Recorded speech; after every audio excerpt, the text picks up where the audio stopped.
नमस्कार। और आज का वीडियो बहुत ही स्पेशल है क्योंकि आज हम काफ़ी वैकेंसियों के बारे में बताएंगे। जैसे कि अभी रिसेंटली जो वैकेंसी आई है उसके बारे में बात करेंगे। जैसे कि अभी पहले तो हम देखें LIC के अंदर की वैकेंसी आई है, बहुत ही अच्छी। LIC हाउसिंग के अंदर लगभग 80 पोस्ट है और उसको पूरी डिटेल से हम देखेंगे शॉर्ट वीडियो में। इसके बाद हम SSC के स्टेनोग्राफ की जो वैकेंसी आई है उस पर डिस्कस करेंगे। और इसके अलावा अगर आपको पता हो तो नेक्स्ट अपने अग्निवीर के द्वारा, लेकिन अग्निवीर के द्वारा वुमेन आर्मी और ऑल आर्मी के लिए भी आई है। और एक हैं जो NCC कैंडिडेट होते हैं, जिनकी NCC डिग्री होती है, उनके लिए भी वैकेंसी आई हुई है, ठीक है। और लास्ट में हम बात करेंगे कि जो हाई कोर्ट की वैकेंसी है उसका कल से फॉर्म स्टार्ट हो रहा है, राजस्थान हाई कोर्ट। और रेलवे के जो एडमिट कार्ड डाउन हो रहा है उसके बारे में। यानी आज का वीडियो काफ़ी इंपॉर्टेंट होगा क्योंकि जो वैकेंसियों को लेकर जिनको नहीं पता था उनको इस वीडियो के ज़रिए सब कुछ पता लग जाएगा। तो फिलहाल हम देखते हैं, आपके सामने जैसा दिख ही रहा होगा। हम बात करें सबसे पहले LIC की वैकेंसी, ठीक है ना, LIC की हाउसिंग। अब इसकी हम डिटेल से पॉइंट टू पॉइंट चर्चा करेंगे। फिलहाल तो देख लेते हैं कि जो वैकेंसी है, ये वैकेंसी आपको ध्यान रखना है कि एक तो असिस्टेंट, ठीक है, और दूसरा हम बात करें कि असिस्टेंट मैनेजर के लिए वैकेंसी है, ठीक है। अब इसमें अगर पूछा जाए कि ये वैकेंसी कहाँ कहाँ के लिए है, ठीक है, तो वो चीज़ यहाँ पे देखो एक बार डिस्कस कर लेते हैं ताकि आपको पता रहेगा। ये यहाँ पे अलग अलग सेंटर दिए हुए, ठीक है, रीजनल सेंटर दिए हुए। जैसे सेंटर के अंदर छत्तीसगढ़ या मध्य प्रदेश में 6 आई हुई है, ईस्ट सेंट्रल में बीकानेर बिहार, झारखंड, उड़ीसा में 2 आई हुई। इस तरह से टोटल मिलाकर अगर हम बात करें तो इस तरफ तो यहाँ पे तो है असिस्टेंट के लिए, और इधर हम बात करें, ठीक है ना, तो ये है असिस्टेंट मैनेजर के लिए। तो ये दोनों ही वैकेंसियाँ इंपॉर्टेंट हैं। और बात करेंगे क्वालिफिकेशन, फिलहाल ध्यान रखिए कि असिस्टेंट के लिए 50 और असिस्टेंट मैनेजर के लिए 30 वैकेंसी है, टोटल 50 वैकेंसी है, ठीक है। अब इसकी जो ज़रूरी चीज़ है इंपॉर्टेंट वो बात करते हैं यहाँ से। तो ये जो एग्ज़ाम फॉर्म, यानी कहने का मतलब हम जो फॉर्म शुरू करेंगे वो फॉर्म कब से शुरू होने वाला है, तो वो आप ध्यान रखिए 4/8 से तो इसकी रजिस्ट्रेशन होगा, ठीक है ना, यानी फॉर्म भरा जाएगा। और 25/8 तक, यानी यही लास्ट 25 तारीख तक आप ये फॉर्म भर सकते हैं। तो इसलिए आपको ये अगर भरना है तो अभी भर लीजिएगा, ठीक है, क्योंकि 21 तो आज हो गई है। 25 तारीख तक आपको ये LIC का हाउसिंग जो वैकेंसी है उसमें फॉर्म भर सकते हैं। अब बात करते हैं तो इनके कॉल लेटर है वो एग्ज़ाम से जस्ट 7 से यानी 2 वीक या 2 वीक पहले डाउनलोड होंगे। तो बात करें एग्ज़ाम कब होगा, तो एग्ज़ाम अगले ही महीने होगा, यानी सितंबर या फिर अक्टूबर के बीच की डेट आएगी दोनों के लिए, ठीक है। अब बात करते हैं नेक्स्ट, तो मैं आपको बता देता हूँ इनकी जो सैलरी है वह काफ़ी अच्छी होने वाली है। क्योंकि जैसे हम बात करें असिस्टेंट के लिए तो 33,900 के आसपास होगी। और बात करें कि असिस्टेंट मैनेजर के लिए तो 80,000 के आसपास सैलरी होती है। कितनी होती है? 80,000 के आसपास सैलरी होती है। तो काफ़ी ज़ोरदार वैकेंसी है। बात करते तो इसका जो प्रोबेशन पीरियड होता है, यानी प्रोबेशन पीरियड के बाद ये फुल फ्लैप सैलरी आपको मिल जाती है, वो 6 महीने का होता है, ठीक है, ये आपको पता होना चाहिए। नेक्स्ट इंपॉर्टेंट बात करें तो ध्यान रखना है कि इसमें एज की अगर बात करते हैं तो असिस्टेंट के लिए तो वे जो हैं वो 21 से 28 तक एलिजिबिलिटी, यानी कितनी उम्र होनी चाहिए? 21 से 28 होनी चाहिए। और असिस्टेंट मैनेजर की बात करें तो 21 से 40 की 20 उम्र होनी चाहिए, ठीक है। अब बात करते क्वालिफिकेशन, तो बस एक चीज़ आपको इम्पोर्टेंट ध्यान रखनी है, यहाँ पे क्वालिफिकेशन है, यहाँ पे ज़रूरी है वो ध्यान रखें कि आपका जो भी आपके BA BSc या जो भी किया है, आपका मिनिमम कम से कम 55% होना चाहिए। कितना होना चाहिए? 55% होना चाहिए, ठीक है ना, ये ध्यान रखें। और असिस्टेंट मैनेजर की बात करें तो उसके लिए 60% होना चाहिए। कितना होना चाहिए? 60% होना चाहिए। अब ये बात रखें, ध्यान रखें कि वो जो डिग्री है वो डिस्टेंस नहीं होना चाहिए, यानी ओपन से किया हुआ हो, ठीक है ना, कॉलेज, वो नहीं चलेगी यहाँ पे, ये चीज़ आपको ध्यान रखना है। और जो असिस्टेंट मैनेजर के अंदर एक DM के लिए ऑलरेडी होती है, तो उसमें एक्सपीरियंस होना चाहिए या MBA की डिग्री वगैरह होना चाहिए, मार्केटिंग नॉलेज होना चाहिए, वर्क एक्सपीरियंस होना चाहिए, ठीक है ना, तो ये ध्यान रखें। अब इसमें कंप्यूटर स्किल्स ज़रूरी है, तो वो चीज़ आपको पता होनी चाहिए। अब बात करते आगे जो ज़रूरी है, ज़रूरी क्या है, तो देखिए ये कैसे होगा। तो सबसे पहले तो एग्ज़ाम होगा, कंप्यूटर बेस्ड पे एग्ज़ाम होगा। उसके बाद इंटरव्यू होगा, यानी 2 पार्ट में। पहला तो रिटर्न एग्ज़ाम होगा जो कंप्यूटर ऑनलाइन बेस्ड होगा, और दूसरा क्या होगा आपको पता है, हाँ, दूसरा इंटरव्यू होगा, ठीक है। अब बात करते हैं इसकी फॉर्म की फ़ीस क्या होगी, वो बात करें, लेकिन उससे पहले एक बार सिलेबस देख लीजिए कि क्या पैटर्न आएगा। तो पैटर्न के अंतर्गत देखें तो लगभग 200 प्रश्न आएंगे, 200 नंबर के आएंगे, 120 मिनट में सॉल्व करने हैं, यानी 2 घंटे के अंदर अंदर आपको 200 क्वेश्चन सॉल्व करना है। इसमें इंग्लिश के 50 क्वेश्चन, ठीक है, बात करें इंग्लिश के 50 क्वेश्चन आएंगे 50 नंबर के, और कंप्यूटर टेस्ट टाइपिंग होता है तो ऑलरेडी जैसे 35 मिनट का इंग्लिश का होगा टाइम, फिर ऑटोमेटिक अगर आपने 35 मिनट इंग्लिश कर दिए और आगे बढ़े तो ठीक, वरना ऑटोमेटिक नेक्स्ट वाला पेज आ जाता है, ठीक है ना, यानी नेक्स्ट टेस्ट वाला पेज आ जाएगा। फिर लॉजिकल रीजनिंग है, उसके लिए भी 50 number, 50 question 35 minute. General awareness, और इसमें स्पेशली ध्यान रखना हाउसिंग सोसाइटी, हाउसिंग के लिए है तो हाउसिंग इंडस्ट्री से जुड़े हुए काफ़ी प्रश्न आएंगे, यानी 50 प्रश्न मिनट 15 मिनट, ये काफ़ी एक चैलेंजेज होगा तो ध्यान रखना है। फिर वही क्वांटिटी एप्टीट्यूड और नंबर न्यूमेरिकल टेस्ट होगा, तो ये 50 नंबर 50 क्वेश्चन 35 मिनट, तो काफ़ी कहते हैं ना कि अगर टाइट एग्ज़ाम होने वाला है तो ये चीज़ आप ध्यान रखिए। अब इसमें एक चीज़ और आपको पता होनी चाहिए कि नेगेटिव मार्किंग है, क्या है नेगेटिव मार्किंग है वो आपको पता होना चाहिए। नेगेटिव मार्किंग 1/4 है जो नंबर काटा जाएगा। अब बात करते हैं इंटरव्यू का, जो सिलेक्शन जो तरीका होता है वो होगा। अब यहाँ पे आपको ध्यान रखना है कि फ़ोटोग्राफ की वगैरह डिटेल भी दी हुई है कि कौन को किस तरह का फ़ोटो क्या साइज़ वगैरह रखना है। अब ज़रूरी बात है वो अपने यहाँ पे आते हैं, सबसे इम्पोर्टेंट बात होती है वो यहाँ पे देखिए आप, ये वाली चीज़, यानी एप्लीकेशन फ़ीस कितनी है। एप्लीकेशन फ़ीस देख लीजिए 800 रुपये है। आपको LIC हाउसिंग के लिए अप्लाई करना है तो 800 रुपये ऑनलाइन फ़ीस है, ठीक है, ये चीज़ आपको पता होनी चाहिए। लगभग मैंने चीज़ यहाँ पे आपको बता दी है। और अब बढ़ते हैं हम आगे, नेक्स्ट इम्पोर्टेंट जो मैं बता रहा हूँ कि कौन सी वैकेंसी आई हुई है उसको लेकर, सबसे ज़रूरी चीज़ है जो आप ध्यान रखेंगे। तो अब हम बात करते हैं SSC के वैकेंसी, बिल्कुल SSC GD, SSC स्टेनो और C और D के लिए वैकेंसी आ चुकी है। तो जब हम उसकी बात करें तो कुछ इंपॉर्टेंट चीज़ हैं जो मैं यहाँ पे आपको बताऊँगा। तो देखिए, सबसे पहले बात करें तो ये जो इसका फॉर्म है वो 20 तारीख से शुरू हुआ, यानी कल से ही शुरू हो गया SSC का, ठीक है। और लास्ट डेट की हम बात करें तो इसकी जो लास्ट डेट है वो आप ध्यान रखिए 5/9, यानी 5 तारीख तक आप ये फॉर्म भर सकते हैं, ये चीज़ आपको पता होनी चाहिए, ठीक है। अब बात ये आती है कि इसका करेक्शन, अगर कोई मिस्टेक हो जाए तो 7 तारीख तक आपको टाइम दिया जाएगा करेक्शन मिस्टेक का। अब इसके लिए कंप्यूटर बेस्ड टेस्ट एग्ज़ाम होगा, यानी जो एग्ज़ाम होंगे ना वो कंप्यूटर ऑनलाइन टेस्ट होगा इसका। और कब होगा तो वो डेट यहाँ पे मेंशन नहीं किया, बट ये कहा है कि नवंबर 2022 में कभी भी हो सकता है। तो ये अक्टूबर तक फॉर्म भरे जाएंगे और नवंबर के 20 में, सितंबर तक एग्ज़ाम फॉर्म भरे जाएंगे और नवंबर में एग्ज़ाम होगा, यानी 2 महीने का टाइम मिलेगा। बात आती है इसके लिए कितना फीस देना होगा। तो जनरल OBC और EWS जो है उनके लिए 100 रुपये है। कितना है? 100 रुपये है, जो आपको यहाँ पे दिख रहा होगा, ठीक है। इसके अलावा SC ST के लिए 0, और फीमेल जो है उनको कोई नहीं देना है, ठीक है ना, यानी जो एग्ज़ाम फॉर्म कोई भरता है तो उसका चार्ज होगा। बाकी OBC जनरल के 100 रुपये हैं, ठीक है, ये आपको पता होना चाहिए। अब बात करते हैं कि कितनी एज के व्यक्ति ये फॉर्म भर सकते हैं।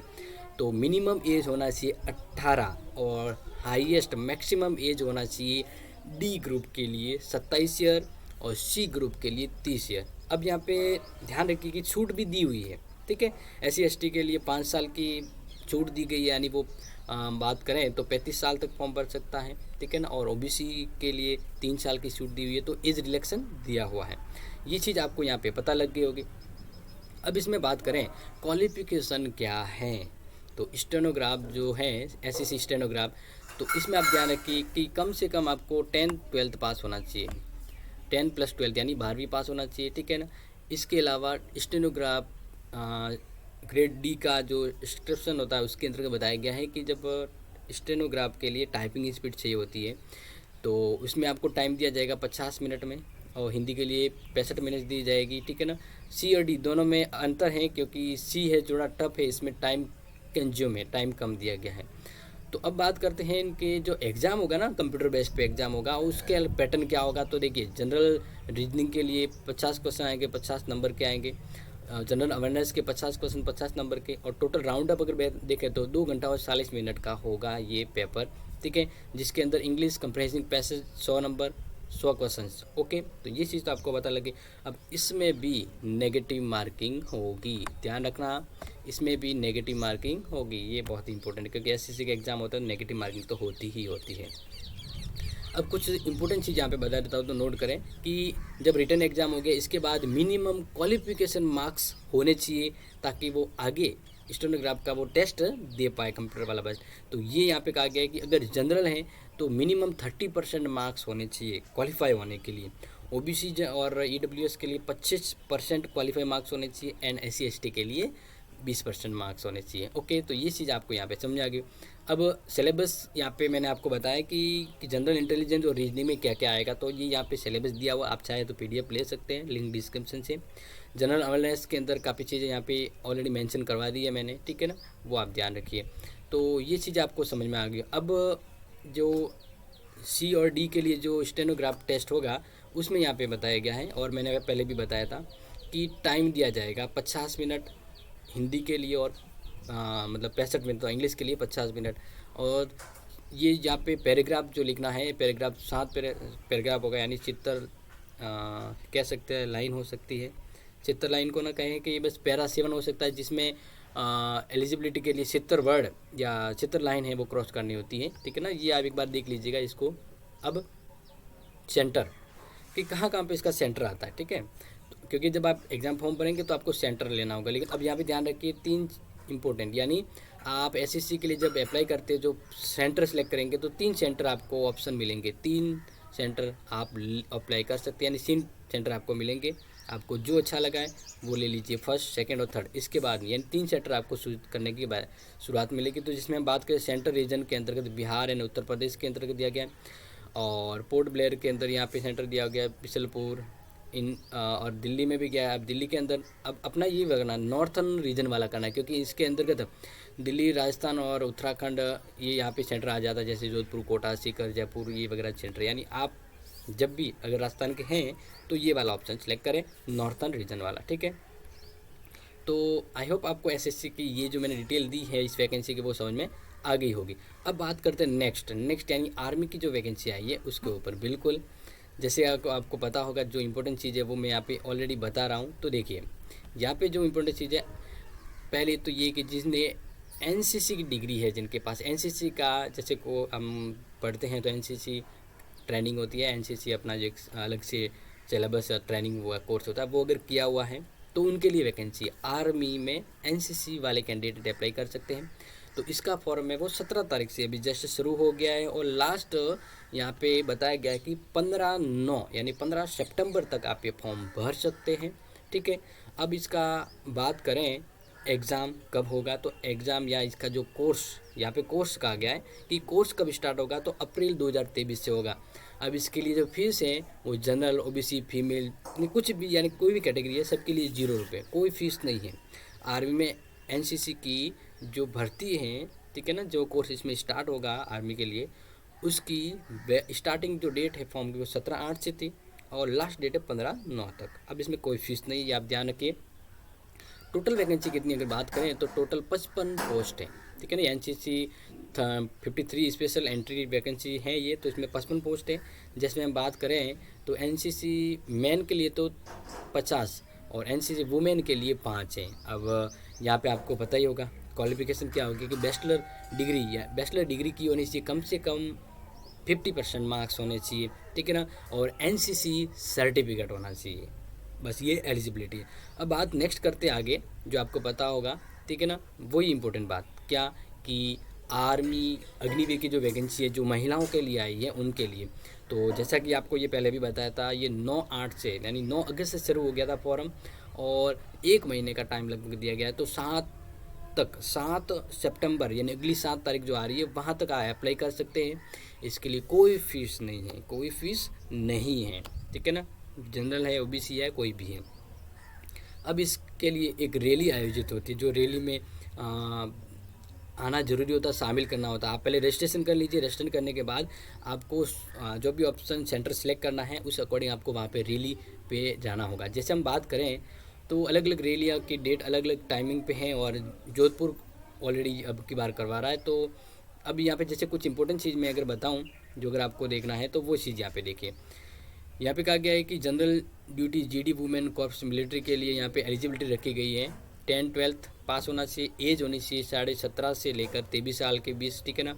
और यहाँ पे हाइट होनी चाहिए 162 सेंटीमीटर, और यहाँ पे रनिंग स्पीड रखी गई है कि 1.6 किलोमीटर आपको 7 मिनट और 30 सेकंड में करना है। और जंप, जो लॉन्ग जंप होगा वो 10 फीट तक होना चाहिए, और हाई जंप होगा वो 3 फीट तक होना चाहिए, और जिग जैग बैलेंस बनाना चाहिए। ये मतलब अपने आर्मी टेस्ट के लिए होता ज़रूरी है, जो आपको ध्यान रखना है।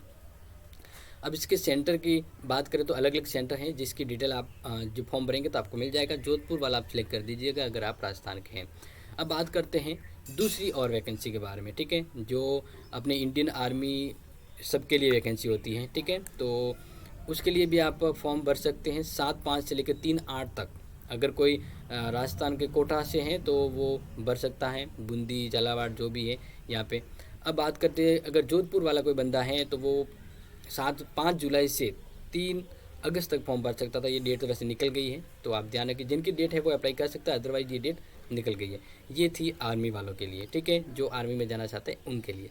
अब बात करते हैं नेक्स्ट, जो लगभग आप सबको पता होगा, मैंने एक वीडियो में भी बताया था, एक बार वापस आपको बता देता हूँ कि राजस्थान हाई कोर्ट की ओर से एक वैकेंसी है, जिसका एक पूरा वीडियो मैंने आपको बताया, क्या सिलेबस वगैरह सब कुछ चीज़ें बता दी है।